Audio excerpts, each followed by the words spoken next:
Hello and welcome to this channel where we talk about everything to do with money. Today we are going to talk about something very interesting which requires commitment to your financial goals. And let's start with a very fascinating concept that I draw from from games. When we are playing soccer, there are two sides. Basically, let's see, in the financial world, there is a side of investors and a side of borrowers. Now, investors have accumulated a lump sum or have accumulated a big amount of money. They lend it to borrowers, and these borrowers take it. So investors keep on expecting their money back after a certain period of time, but with interest. Now, borrowers on the other side, they play. They get their money.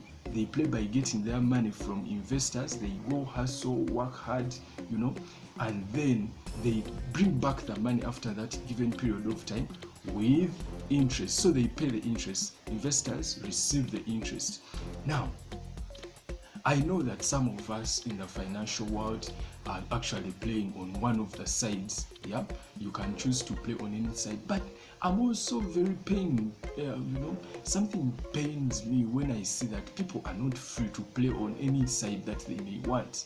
So some people are they are enslaved by playing on only one side, and that is not freedom. So, and most of us actually in Uganda, we play on the side of borrowers, and we are limited to that side. We can't cross, like football players. You have that freedom, when you are on one team, you can cross over and go to the other team. Yeah, but now in the financial world, we also need to cross over. If you're limited to playing on the borrower side, today I have a financial instrument that will act as a bridge to cross over to the other side of investors, and that's what we are going to talk about today. It is an endowment policy.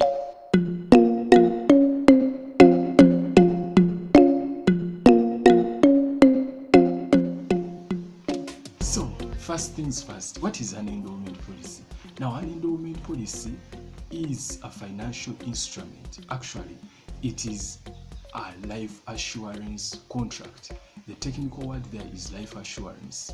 Of course, I know that some of you call it a life insurance contract. Now, it combines two components. It has a life assurance on this other side and a saving component, or what you can call an investment. Now, I know some people do pure investments, alone, but I'm going to show you why the life insurance component is very important if your goal is to accumulate money in a long period of time. So, you have an investment that you're doing. Let's say you're going to do it every month, or you're going to, because you're going to do it in small bits. Accumulating 100 million, accumulating 1 billion may take you a good number of years. May take you 5 years, 10 years, depends on your muscle again. So you have that investment. Now you combine it with the insurance aspect. And I'll tell you why you combine these two. Because if you're going to accumulate 100 million, so you say, I'm going to do 1.4 million every month. So every month you're putting aside 1.4 million, but the life insurance component comes in. So because you're going to use 5 years, we don't know what is going to happen in these 5 years. Any life eventuality can happen, but your target of 100 million is safeguarded. We can say it is protected. So that is why you combine two aspects. You combine your savings stroke investment component with a life insurance component, so that you are sure that you will reach 100 million, even if life throws many dirty things on you. I've called them dirty things for purpose. Let's say you become disabled, and this is very interesting. Let's say you start a plan, an endowment plan, and then you're putting aside 1.4,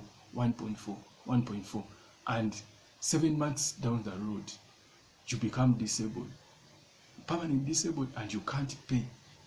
Because when you become disabled, you can't pay that premium. So what does the insurance component do? The insurance component means that your premium, which you've been, the 1.4 you've been doing every month, is waived off. So now instead it is the life assurance company that will, it's as if the life assurance company will keep on putting 1.4 in your plan, 1.4 on your behalf. Yeah. So for you don't have to do the 1.4 going forward.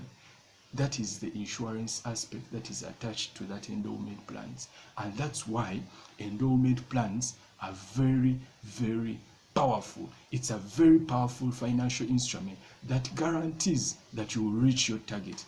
If you want to reach your target and you're not doing an endowment policy, chances are high, if any eventuality happens to you, you won't reach that target. So now, that is why I have brought this powerful plan for you, so that you may learn about it. If you want to be sure that you're going to play on the side of investors, which requires you to have a lump sum, and that lump sum you may take quite some period of time to achieve it. Yeah, but if you get onto this journey, you will surely get there. So depending on where you get your endowment policies, you'll find that most of them they have additional benefits. We call them riders. Yeah, for example, your endowment policy can have a life cover, and that life cover may be 10% of your target. Yeah, it can have, if that endowment policy was targeting child education, it may have a child income benefit that should you pass on, yeah, the child will continue to study, yeah, because it will pay out some amounts of money which is actually separate from your target, but it's a percentage of that target. Yeah, for example, at UAP, the child income benefit is 12% of your target.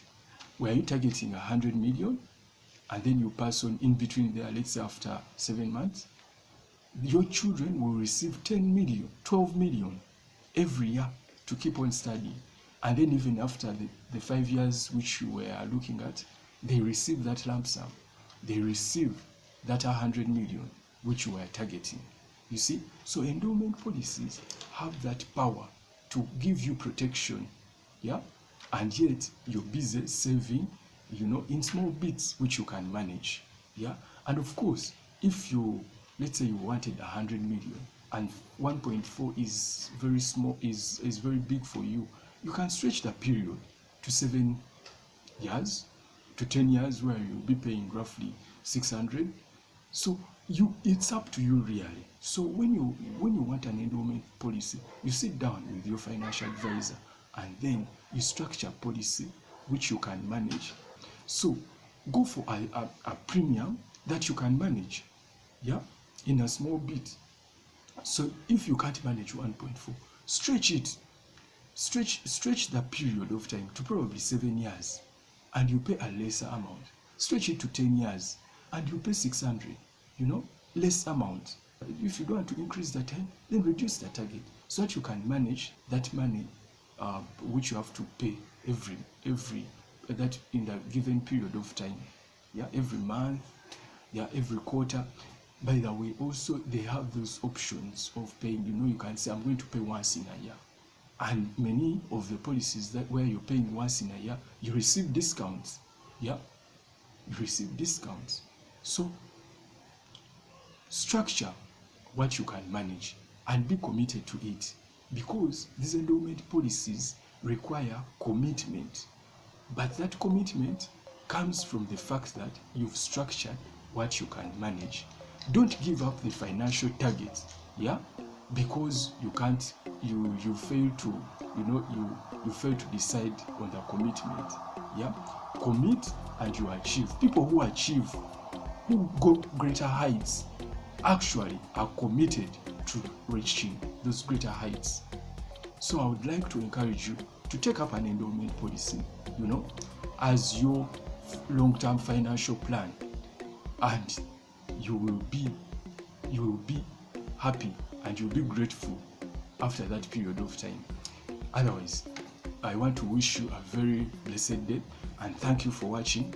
Keep on this channel I will bring you content that will transform your life, yeah, that will, help you to learn many more financial assets, yeah, and many more tips, yeah, which will be, of course, beneficial to you in your lifetime as a professional, as a person who want to achieve, who want to play on the side that you're comfortable on, yeah, on the side of investors.